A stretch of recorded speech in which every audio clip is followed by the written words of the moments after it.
Bonjour et bienvenue à Rature et Lit. Aujourd'hui, on s'intéresse à l'adaptation cinématographique d'œuvres littéraires. Qu'est-ce qu'elle permet, mais aussi quels sont les deuils, les compromis que ça suppose.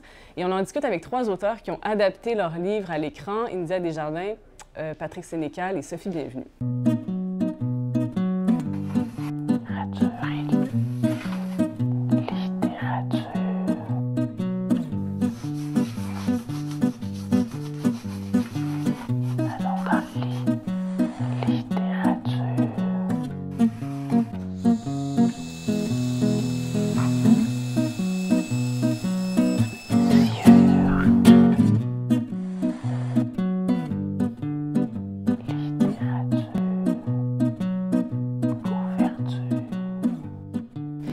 India Desjardins, bonjour, bienvenue à l'émission. Alors, vous êtes romancière et scénariste. On vous connaît pour le journal d'Aurélie Laflamme, qui a connu un immense succès, une série de romans, donc 8 tomes parus en 2006 et 2011 aux Intouchables. Mais vous avez aussi fait paraître Le Noël de Marguerite aux éditions de La Pastèque, qui vient d'être nominé pour le prix du gouverneur général. Félicitations, avec donc, les illustrations de Pascal Blanchet.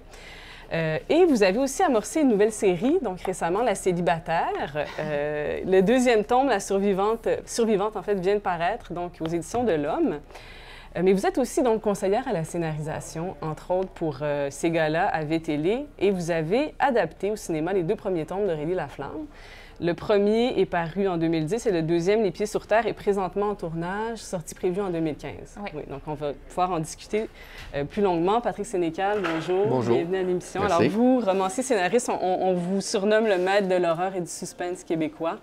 Vous avez publié une douzaine de romans, dont 51-50 rue des Ormes, Sur le seuil, chez À lire en 98.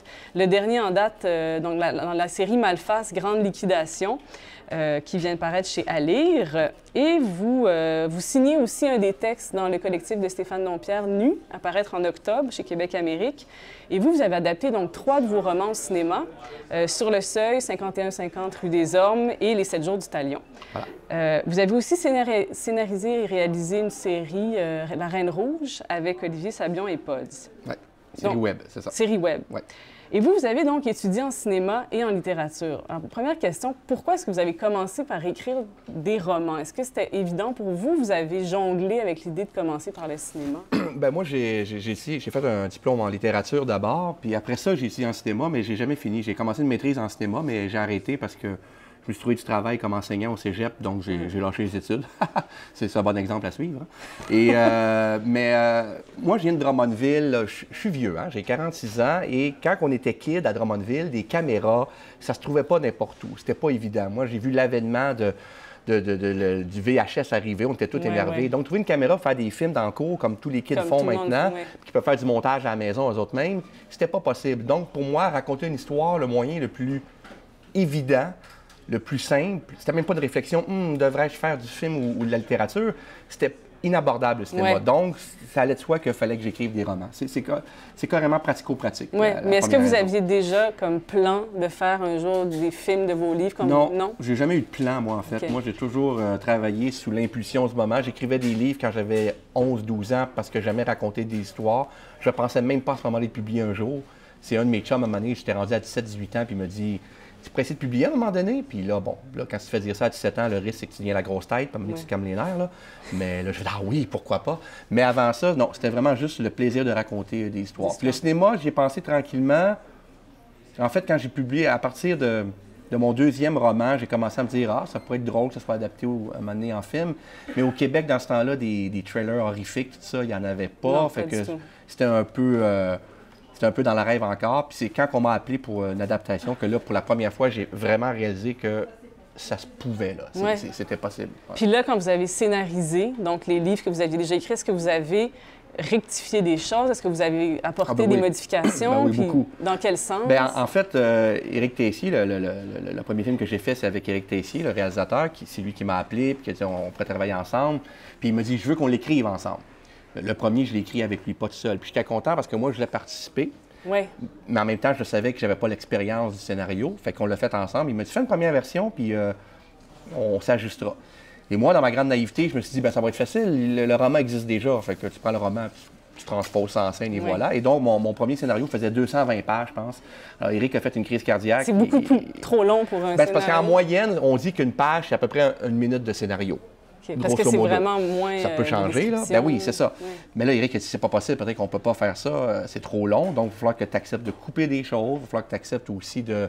Il y avait beaucoup de blabla. Au cinéma, on essaye de plus faire passer l'information. Oui, on peut parler dans un film, mais il faut à un moment donné passer des informations par l'image, pas toujours par. Alors, j'ai appris, il a fallu que j'apprenne beaucoup de choses et que j'ai la modestie d'être ouvert à ça, d'être ouvert à ces changements-là. Puis je me suis fait dire après que j'étais un auteur qui acceptait assez facilement de changer des choses. En fait, je suis au service du film, je ne suis plus au service du roman. Puis ça, India, on a souvent parlé tous les deux, on pense la même chose. Il faut être au service du film. Évidemment qu'on ne veut pas trahir le roman, ça c'est important. Moi, dès le départ, j'ai dit, il faut que ça finisse pareil comme mon roman, parce que sur le seuil, la fin est quand même assez terrible. Et pour moi, si on changeait cette fin-là, on disait le contraire de ce que le roman disait. Puis ça, on me l'a garanti dès le début.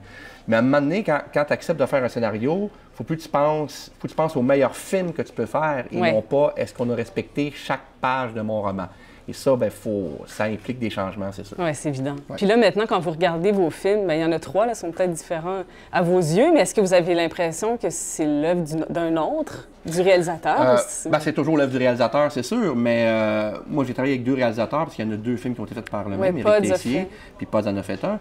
Mais on a beaucoup travaillé avant aussi. Ce sont beaucoup... Oui, j'ai fait les scénarios, mais il était là, puis il me faisait des commentaires, puis il proposait des choses. On a travaillé beaucoup de semaines avant le tournage. Ouais. Donc, oui, c'est mon scénario, mais c'est sûr qu'il y a la touche des réalisateurs, il y a la vision des réalisateurs. Et je trouve, quand je regarde le premier, quand je regarde Sur le seuil, je me rends compte que c'est un premier scénario, puis moi, en tout cas, ça paraît, là. Je trouve ça bien dur de regarder Sur le seuil, là. Je trouve qu'il y a plein d'erreurs dans le scénario. Il y a des phrases il y a certaines phrases que je fais « Ah, mon Dieu, oh, non, ça sonne pas bien, ça. Mon Dieu, que c'est mauvais. » Vous avez évolué comme scénariste, J'espère que j'ai évolué comme romancier. J'espère que j'ai évolué comme scénariste. On espère toujours qu'on s'améliore, fait que... oui. Ouais. Puis vous, India Desjardins, comment ça s'est passé, l'adaptation? La première fois que vous avez été à faire la scénarisation pour Aurélie Laflamme, est-ce que au début, moi, ça me faisait très peur. Et puis, j'étais pas sûre que je voulais faire ça. Au début, on m'avait approché pour une émission de télé, pour faire Aurélie en émission de télé. Mais là, je trouvais que ça allait peut-être... Puis une quotidienne en plus. Alors, je trouvais que ça allait vraiment trop sortir de l'histoire, trop sortir. Puis finalement, l'adaptation cinématographique m'est apparue comme la meilleure façon de dire la même chose que ce que j'avais envie de dire en livre. Mais c'est sûr, comme dit Patrick, qu'il faut faire des deuils, il faut faire des compromis. On ne peut pas tourner un film comme si c'était des chapitres. Il y a des codes cinématographiques qu'on veut respecter et oui, il faut être au service de... faut vouloir faire un film et non pas tourner un roman. Oui. Et des fois, je trouve que quand je regarde des adaptations cinématographiques, j'ai l'impression d'une suite de chapitres. Puis là, dans ce temps-là, autant c'est le fun quand tu lis un livre, autant c'est plate quand tu regardes un film. Donc, il y a plein de choses. Il y a un rythme différent qu'il faut suivre. Oui, c'est ça. Puis, il y a des choses qu'il faut changer. Puis des fois, là, comme là, pour l'adaptation du 2e film, il y a des choses là, que, tu sais, dans le roman, c'était bien comme ça, puis que j'ai dû dire... Puis c'est moi la scénariste, donc c'est moi qui a mis le coup près là-dedans, puis qui disait « Non, ça marche pas pour le film. Ça fonctionne pas. » Des fois, j'essayais des choses, puis là, le film avait l'air de finir en plein milieu. Fait qu'il y a des choses qu'il faut changer des fois pour le bien du film. Puis je dirais que ça s'est quand même assez bien passé parce que malgré les changements qui se font. Je regarde le premier film, puis je trouve quand même que ça a respecté ce que j'avais envie de dire avec le livre. Puis là, le 2e film qui est en train de se faire, bien ça aussi, je pense que je dis les choses que j'avais besoin de dire sont dites. C'est juste que c'est pas la même façon de le dire. C'est un autre moyen de... Puis est-ce que vous êtes sur le plateau aussi? Est-ce que vous êtes impliqué après, pendant le tournage? Bien, moi, j'aime ça faire partie de l'équipe. C'est drôle parce qu'on en parlait un peu avant d'arriver ici avec Patrick. J'aime bien faire partie de l'équipe. Pas pour tout contrôler, mais pour faire partie de l'équipe. Donc, j'aime ça être là. Ça me fascine de voir les scènes prendre vie. Tu sais, quand tu as pensé à une scène tellement longtemps, Puis là, tu la Quelqu'un vois. la joue. Ah, c'est beau, là. Comme quand j'écrivais le tome 7 d'Aurélie, il y a une scène que j'ai toute écrite qui se passait au Jardin des Lanternes chinoises, au Jardin botanique. Et puis là, je suis arrivée sur le plateau de tournage, puis on était en train de faire ça, puis je me revoyais en train d'écrire le livre, je me revoyais en train d'écrire le scénario, je me revoyais devant la Sodec pour dire « S'il vous plaît, permettez-moi de faire cette scène, donnez-moi de Dans le fond, l'argent c'est pour ça, c'est de concrétiser aussi une scène qui reste imaginaire, Ouais, qui de est la dans ta mettre tête, en puis image. là, tu la vois prendre vie, puis c'est fascinant, un plateau de tournage, puis de voir tout ce qui est fait, tous les détails qui sont filmés pour en arriver à quelque chose qui va durer comme 1 ou 2 minutes dans le film, puis de voir tous ces gens-là. Tu sais, comme la fin de semaine passée, on tournait une scène d'amour, tu sais, puis tu sais, tu vois là, la belle énergie entre les deux comédiens, mais tu vois comme tout le monde autour, puis tu sais, tu t'imagines juste, tu sais, comment les gens vont le voir sur le film. Moi, ça me fascine. C'est fascinant, c'est quand tu écris un roman, tu fais tout. Tu es ton réalisateur, tu es ton DOP, tu fais tous les acteurs. Et là, tu vois dans un film un paquet de monde qui travaille pour mettre ton univers en image dans une collectivité. Et ça, c'est tellement un autre trip, c'est tellement une autre façon de voir ça que ça ne peut pas être autrement qu'être fascinant, effectivement. Parce que c'est une autre manière de travailler qu'on n'a pas naturellement quand on écrit un roman. Non. Quand des fois, j'arrive sur le plateau, puis j'ai un vertige parce que je fais juste m'imaginer comment c'est parti dans ma tête que moi, j'étais en pyjama dans mon salon. Puis là, tu vois tous les camions qui sont... puis tous les gens qui travaillent.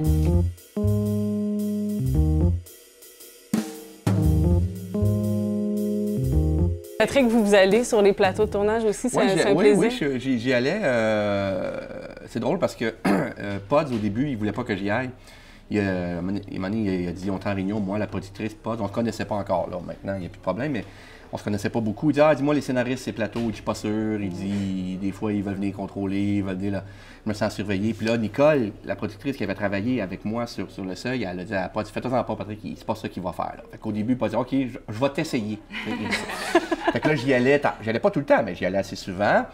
Puis là, au début, OK, puis je disais pas un mot, moi j'étais là, je regardais, puis c'était le fun. Puis même à un moment donné, plaisir c'était rendu qu'il me demandait à la fin de la journée, puis tu reviens-tu demain? Finalement, il aimait ça. Il aimait ça, puis là, à un moment donné, quand j'y allais pas, il disait, t'aurais dû venir voir hier, on a fait une belle shot. Tu sais, il a vu que j'étais pas là pour le menacer ou pour venir faire ma diva. Ouais. Fait que, parce que c'est ça dépend des réals, ça dépend des équipes, ça dépend de... Faut mettre ça clair au départ. En fait, moi aussi, c'est comme lui, c'est vraiment, tu sais, j'aime ça, être sur le plateau pour observer. Ça m'arrive des fois de donner des petits commentaires, mais jamais pour prendre la place du réalisateur parce que c'est pas ça ma job. Non, c'est ça, mais autant métier. lui, le réalisateur, pendant que j'écris le scénario, il va me donner des commentaires, il va me dire sa vision. Autant j'aime ça aussi pouvoir moi aussi dire ah, ben, tu sais, peut-être telle idée. Ou des fois, sur le tournage, des fois, il me vient des idées de gag. Oui. Fait que là, des fois, j'aime ça pour pouvoir l'essayer. Des fois, on n'a pas le temps, des fois... Mais ça peut apporter. Mais c'est vraiment un travail d'équipe, c'est ça. L'écrivain étant tellement solitaire, là, on passe à un travail d'équipe comme c'est ça que j'aime, tu sais. Puis des fois, l'autre jour, j'étais avec la productrice, puis j'ai dit, ils me font rire, les techniciens, là, avec leurs petits jeux. Elle dit, hey, moi, je vis ça tous les jours, là, ça m'impressionne plus. J'ai dit, moi, je pense que parce que je suis tout le temps toute seule chez nous. Puis là, j'arrive sur le tournage, puis je les vois s'amuser, puis je trouve ça, tu sais, comme juste ça le fun de faire partie d'une équipe. C'est ça qui est le fun. C'est plate si tu écris un scénario, puis là, après ça, ben, tu l'écris tout seul, puis là, après ça, on dirait que le party se passe sans toi. Tu sais, tout le monde te raconte des affaires du tournage, puis t'es là, moi, tu sais, comme j'écrivais d'autres choses. En même temps, c'est un art de compromis parce que tu peux jamais autant contrôler un film que tu contrôles un roman. Exact. C'est ça il faut accepter ça. Moi, j'ai une relation amoureuse avec le cinéma qui est assez curieuse. Je suis content des 3 films qu'on a faits, mais pendant que je l'écrivais, il y a eu des moments, puis on en a souvent parlé tous les deux, des moments que je voulais sacrer ça par la fenêtre puis dire « Hey, je m'en fous, je t'ai écœuré, je veux plus rien savoir du cinéma. » Parce que c'est compliqué. Parce que c'est compliqué, parce qu'il faut plaire à tout le monde. Il faut plaire aux producteurs, aux réalisateurs, à Sodec, à Téléfilm, aux voisins de la productrice. À un moment donné, aux acteurs. Le cinéma, c'est un monde paranoïaque. Il y a beaucoup d'investissements, il y a beaucoup d'argent d'investi. Donc, il voudrait plaire à tout le monde, ce qui n'est pas possible. Alors qu'un éditeur, c'est très bien dans un roman qui ne plaira pas à tout le monde parce qu'il n'y a pas beaucoup de monde qui lit. C'est pas grave. Mais un film, ils veulent que 7 millions de Québécois sur 7 aillent le voir. C'est pas possible. Il y a des impératifs financiers qui sont qui sont stressants pour des créateurs, qui sont agaçants, en fait, pour des créateurs. Ouais. Fait que, Il y a une sorte de liberté qu'on perd. Ah, tout à fait. Ouais. Ça, c'est Écoute, clair. Ça, il faut accepter ça. À un moment donné, ça, c'est arrivé récemment, puis peut-être à une semaine du tournage, la productrice et le réalisateur m'ont dit, bon, la scène, c'était la scène 92. La scène 92, peux-tu la réécrire? On n'a pas assez d'argent pour la pluie. Pas assez d'argent pour la Impératif pluie. très concret. Fait que là, tu fais, OK, était tellement belle, ma Sous la scène pluie. avec de la pluie, puis ça fitait dans l'ambiance, dans le scénario. Donc là, en une fin de semaine, là, il a fallu que je me casse les méninges pour trouver la même. Puis il fallait que je coupe la Énergie. scène d'avant aussi, parce que là, on n'avait pas de place dans le tournage. Ça coûtait une journée de tournage de plus, et ça, c'est extrêmement cher. Donc là, moi, il fallait que je fasse en une scène, plus de pluie, plus de scène précédente, qu'il fallait que ça C'est fitte. beaucoup de défis. C'était beaucoup Ouais. de défis. Ça m'a C'est mis des dans filles, un puis c'est de choisir stress. ses combats, parce que moi aussi, je me suis fait dire ça pour tout le seuil. Il pleut 4 fois dans le film, Patrick. Il faudrait qu'il pleuve une fois. Donc, je peux bien me battre et dire, je la garde la pluie. Mais elle va dire, Ouais. OK, on garde la pluie, mais à la fin, là, la C'est finale, là, quand il y a 14 ambulances qui On arrivent, n'aura pas 300 14 personnes sur ambulances. l'hôpital, puis 25 On morts. peut pas. Ou on T'aimes pourra mieux pas de la avoir pluie ou tel t'aimes mieux des changement. Ouais. morts? Moi, dans le genre que j'écris, j'aime mieux les morts que de la pluie. Fait que, C'est ça, il faut faire des compromis. On, c'est le genre. a plié sur la pluie, c'est Ouais. ça. C'est ça. Mais par rapport au public, justement, c'est intéressant parce que le cinéma donc, va chercher un autre public que les lecteurs, évidemment, de livres. Est-ce qu'il y a une pression? Je sais que, par exemple, pour Aurélie Laflamme, vous aviez déjà tout un fan club. Est-ce que vous aviez l'impression qu'il fallait aussi comme, répondre à leurs attentes? Moi, Est-ce que je c'est- suis extrêmement respectueuse du public d'Aurélie Laflamme. Puis c'est drôle parce que j'envoie souvent les commentaires aux réalisateurs parce qu'avant qu'on commence à travailler, je dis, je veux juste te dire, on a à dealer avec ça. Puis là, lui, il les a appelés l'armée des Aurélie. Fait que, tu sais, fait que là, des fois, il me pose des questions. Il dit ça, tu penses-tu que si je change ça, l'armée des Aurélie va être fâchée? Fait que là, tu sais, il est très Il y avait une sorte de respectueux. pression Oui. de plaire à ce public. Bien, pas nécessairement de leur plaire, mais de les respecter. Moi, en tant que lectrice, quand je vois un film puis qu'il y a des choses qui sont... qui ont dénaturé qui ont le- dénaturé, ouais. puis des choses importantes, je me sens trahie. Je veux... C'est sûr que je sais que ça ne sera pas nécessairement pareil, mais il y a quand même des choses que je veux retrouver qui sont importantes. Puis vous avez eu des bons retours de du Oui, public? pour le premier numéro film. 1. Là, le numéro 2, j'ai dû faire énormément de changements pour que ça respecte, tu sais, comme le médium du cinéma. Ouais. Donc, On va voir. mais j'ai respecté quand même les choses importantes. Il y a des scènes qui sont super importantes pour les lectrices, puis j'ai tenté de les respecter. Puis j'ai respecté quand même l'esprit. Donc, j'espère qu'ils vont me pardonner les petits changements. Mais c'est sûr que ça me fait peur. Oui. Parce que je le sais que le public d'Aurélie, ils tiennent aux choses telles qu'ils l'ont lues. Mais, en tout cas, j'espère vivre avec. je pense qu'ils vont me pardonner, oui. Patrick, est-ce qu'il y a un nouveau public qui s'est développé avec les films, les adaptations de Ah, théâtre? ben c'est sûr que quand le film est sorti en 2002, 2003, sur le seuil, c'est sûr que, bon, là, ça m'a fait connaître, puis il y a plein de gens qui avaient vu le film qui se sont mis à lire mes livres, tout ça, c'est clair. Mais il y a une chose qui est... il y a une chose que je me suis mis dans la tête, puis que je dis à chaque fois que je vais rencontrer des gens dans les conférences, ça, puis je leur dis, vous allez être déçus du film. Parce que vous avez le livre en tête? C'est ça. Ouais. Si vous pensez rien qu'au livre, vous vous condamnez à être déçu par le film. Parce que quand tu vas voir, quand tu lis un livre, s'il y a 200 personnes qui lisent un livre, ils se font 200 films différents dans leur Ouais. tête. Et là, ils vont voir le film, puis ils s'attendent à retrouver leur film. Donc, faut Et pas ça, c'est pas s'attendre, possible. ouais. Parle Faut du pas, mais c'est personnage. humain. Mais c'est humain de s'y Cheveux attendre. bruns, cheveux blonds. Ah là. oui, ben c'est ça. Comme quand on a fait 51-50, Michel, qui est un personnage très fort du roman, puis que mes lecteurs aiment beaucoup, puis elle revient dans la liste, puis là, j'ai annoncé que dans mon prochain roman, elle reviendrait, fait que là, ils sont bien énervés. Puis ce personnage-là, moi aussi, je l'aime beaucoup. Dans 51-50, elle est blonde, puis j'insiste beaucoup sur ses cheveux blonds, filasses, bon, tout ça, puis on dirait, bon, du foin, etc. Et là, dans le film, on a fait des auditions, tout ça, et la comédienne qu'on a pris, Eh ben, est brune. Bon, Jeanne Saint-Sauveur. Et là, ben, elle était tellement bonne qu'on l'a pris, puis là, on lui teint dessus les cheveux, puis moi, puis Rick, on a fait, c'est pas si important. Mais là, j'ai eu des messages, là. De gens qui la ont reconnaissent dit, des gens qui venaient voir dans les salons du livre après le film, qui ont dit, mais là, elle est brune, ça marche pas. Là, j'attends une minute, là, pourquoi ça marche pas?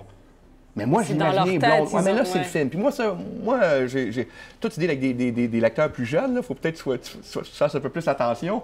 Moi, je dis, ben là, c'est de même, là. Je dis, hé, Brune, là, c'est pas grave, là. C'est pas grave, là. Elle est aussi psychopathe, là. C'est une ça qui des est choses important, là. qu'il Mais faut tu vois comment accepter. les lecteurs ont des attentes, là. Mais Puis- moi, j'ai une anecdote aussi dans ce sens-là, qui est le jeune acteur, puis moi, on en rit tellement. C'est quand on a casté Lou Pascal Tremblay dans le rôle de Tommy, qui est le meilleur ami d'Aurélie. J'ai mis la photo sur Facebook, puis là, je dis puis êtes-vous contente? Puis c'est un beau jeune homme, puis tu sais, il est vraiment cute, puis moi, je le trouve très bon dans le rôle. Et là, il y a une lectrice qui a commenté: ben moi, j'imaginais que c'était un Chinois, alors je suis un peu déçue. Puis je l'ai jamais décrit Non, comme un elle le Chinois. vu de même, en plus. C'est ça, imagine. c'est vrai. On se confronte On se fait notre à propre l'imaginaire film. de Exact. Ça, c'est la force de la des littérature lecteurs. par rapport au cinéma. C'est que tu imagines tellement vocation. sur le cinéma, ben, c'est in your face. Le cinéma, pour ça, c'est sans merci. Si tu n'aimes pas l'image que tu vois, tu peux pas l'imaginer à ta manière, tu peux pas, t'es pris avec l'image. Ouais. Alors que le livre, ben, tu sèmes des mots pour déclencher l'imaginaire du lecteur. Mais tu peux pas faire ça avec un film. Non, non, non. Faut que tu le vois, puis ça passe ou ça casse, là. On va recevoir une jeune auteure, Sophie Bienvenue, qui, elle, va bientôt voir le film de son livre adapté. On revient tout de suite. Donc, beaucoup de romans ont été adaptés au cinéma. Donc, aujourd'hui, j'aimerais vous parler du Monde selon Garp. C'est un roman de John Irving qui est paru en 1978, mais c'est aussi un film qui est sorti 4 années plus tard, en 1982. Dans l'adaptation, c'est Robin Williams qui tient le rôle de Garp. Mais c'est ni l'écrivain John Irving, ni le réalisateur George Roy Hill qui a adapté le roman. Le réalisateur a engagé quelqu'un, un scénariste, pour en faire l'adaptation. Le film et le livre, indépendamment, sont passés à l'histoire, mais pour des raisons complètement différentes et méritent d'être découverts et redécouverts. Donc, Le Monde selon Garp de John Irving. Sophie Bienvenue, bonjour. Bonjour. Bienvenue à l'émission. Donc, vous êtes, vous, romancière, auteure jeunesse et scénariste. Vous avez fait paraître Lucie le chien en 2007 chez Hamac et la série Jeunesse K, 13 romans à la courte échelle. Et votre premier roman pour adultes est paru à La Mèche et Au pire, on se mariera. En 2011, ça a été aussi réédité chez Notabilia dans les éditions Noir sur Blanc. Ça a connu un très bon succès. Vous avez même eu le prix des Arcades de Bologne en 2013. Et vous avez co-scénarisé l'adaptation cinématographique avec Léa Poul, sortie prévue en 2015, je crois. Si tout va bien. Si tout va bien, on le souhaite. Et vous avez aussi fait paraître tout récemment votre second roman, Chercher Sam, qui est donc paru dans la nouvelle édition Le Cheval Doux, toujours mené par Geneviève Thibault. Et donc, je vais juste en parler quelques minutes quand même si c'est pas encore dans l'adaptation cinématographique, mais c'est l'histoire d'un sans-abri, donc, et de son chien, Sam. Il va perdre son chien, il va aller le retrouver. Et c'est vraiment très bouleversant. Moi, j'ai vraiment été bouleversée. Donc, c'est écrit dans la même langue directe, langue parlée que votre précédent roman. Mais donc, revenons à cette adaptation de Et au pire, on se mariera. Donc, vous travaillez avec Léa Poul. Comment s'est passée la scénarisation à 4 mains? Ça a dû être une bonne école de travailler avec... Ben oui, c'est pas tous les jours que Léa Poul vous appelle puis dit j'aimerais faire ton roman. Donc, c'est elle au qui est cinéma. rentrée en contact avec vous? Oui, mais moi je voulais l'adapter moi-même parce que quand j'écrivais, je le voyais bien au cinéma. Et quand j'ai parlé de ça à mes amis scénaristes ou des gens qui travaillent dans le cinéma, ils me disaient il n'y a pas assez dans ton roman pour faire un film. Il faudrait que tu développes des personnages secondaires ou que tu inventes des histoires parallèles. Et j'étais un petit peu frustrée de ça, mais je me suis dit moi j'y connais rien au cinéma. Peut-être qu'ils ont raison. Peut-être qu'ils ont raison, donc j'avais commencé à travailler sur quelque chose et c'est là que Léa m'a approchée. Elle avait lu mon roman grâce au prix des collégiens auquel sa fille participait.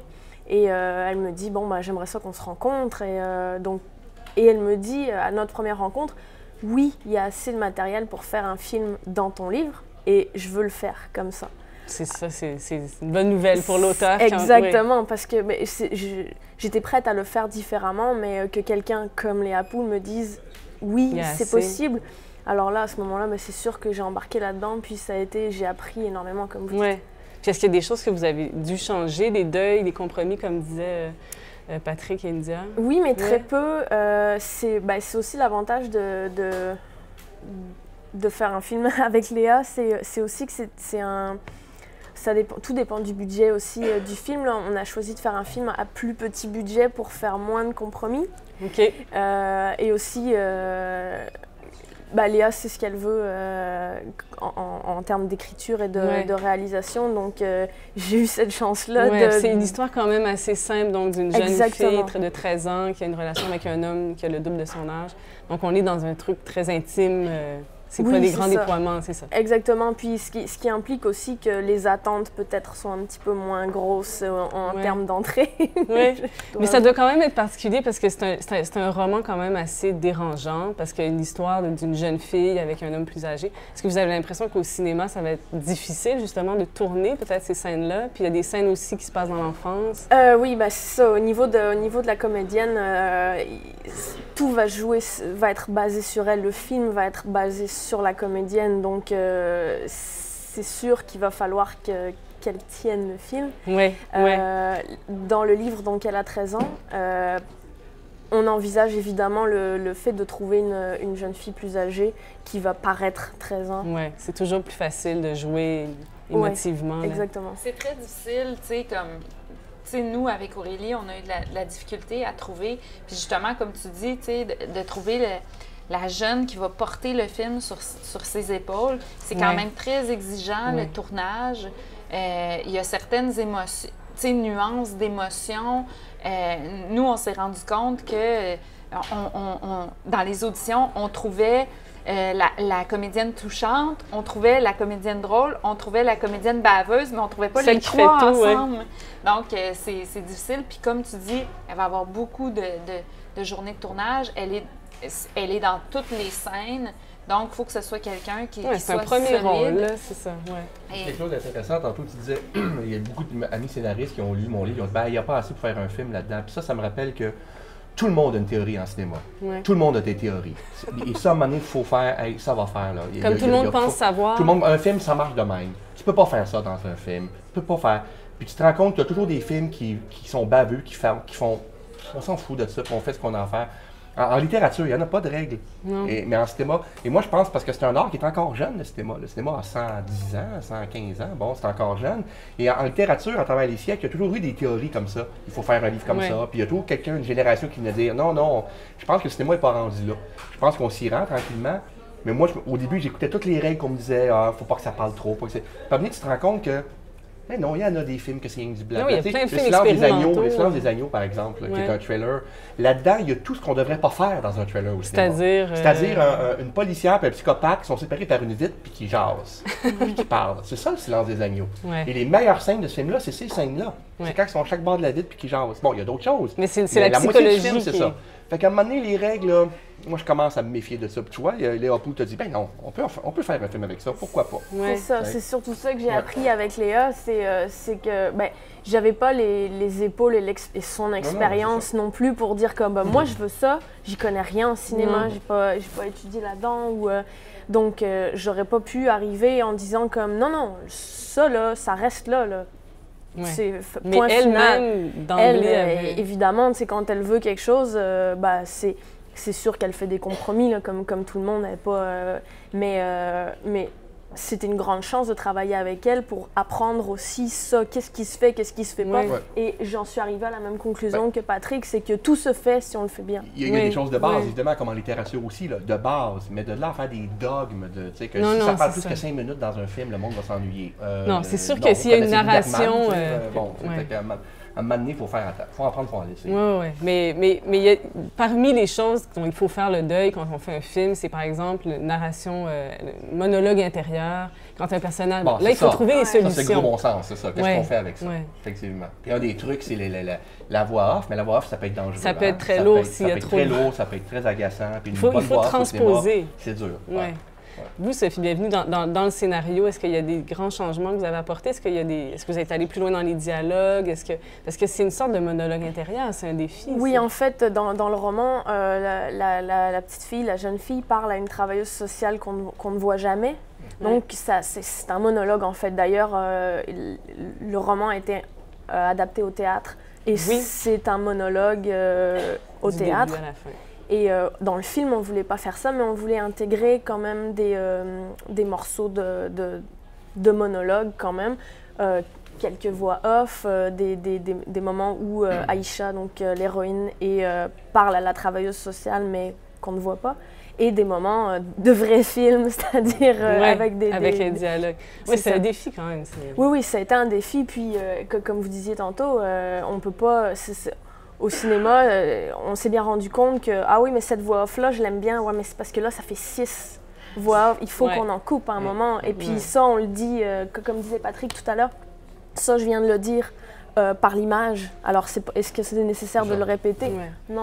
Oui, il faut comme laisser parler l'image. Exactement. Il y a une certaine expression italienne qui dit « tradutore traditore », comme traducteur traître. Est-ce que pour l'adaptation cinématographique, il y a forcément une sorte de traîtrise, vous pensez? Ouf, traîtrise, je trouve ça gros. Non. Ou alors peut-être... si ça va mal, oui. Si l'expérience se déroule très mal, tu peux être trahi. Mais en fait, c'est intéressant parce que moi, c'est ça la première chose que je veux m'assurer que le réalisateur, le producteur, c'est est-ce qu'on va trahir ce que je voulais dire? C'est on peut le dire de plein de manières différentes, on peut passer par d'autres chemins, mais au bout du compte, est-ce qu'on va dire la même affaire? Un film, là, je vais prendre un exemple un peu extrême, mais le dessin animé de Walt Disney de Notre-Dame de Paris, là, ça, c'est une traîtrise. Du livre de Victor Hugo. Ça, c'est une traîtrise de Hugo totale, parce que non seulement... Moi, OK, là, qu'il y ait des gargouilles qui chantent, je trouve ça complètement ridicule, mais à la limite, je m'en fous un peu. C'est un détail, mais que ça finisse, que Quasimodo devienne un héros et que Esmeralda se marie avec le gars, alors que dans le livre, le gars trahit Esmeralda, elle est pendue, Quasimodo lance le prêtre en bas. Écoute, c'est tout le sens de l'œuvre qui est dénaturé. C'est tout le sens de l'œuvre de Hugo. Là, c'est un feel-good movie.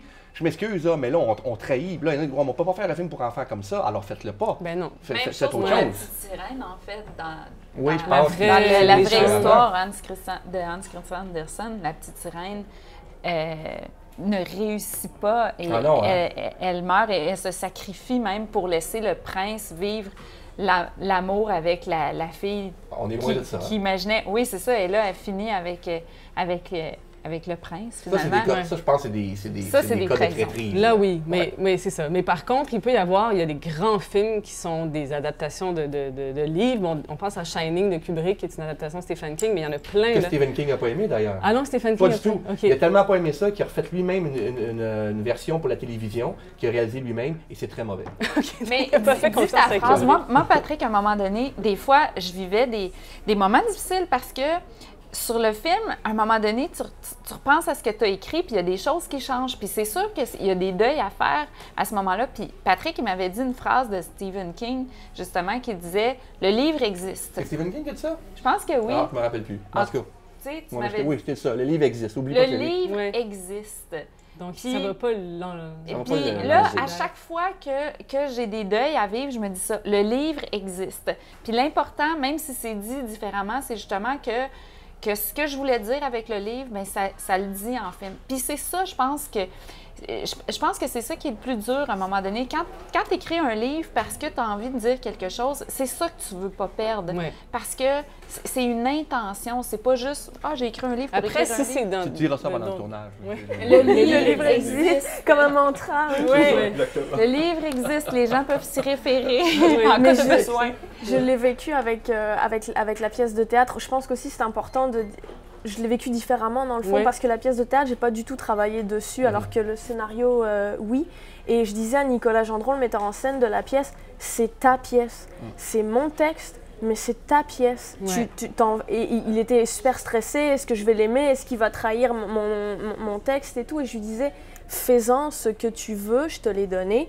Maintenant, c'est ton œuvre à toi, au final. Il y a une sorte d'abandon qu'il faut. Exactement. Je pense qu'à un moment où tu décides d'adapter, je ne sais pas si vous êtes d'accord avec ça, mais au moment où tu décides d'adapter ton œuvre, il y a un lâcher-prise, comme si tu laisses partir tes enfants. Ils ont décidé d'être ambulanciers alors que tu les voyais avocats.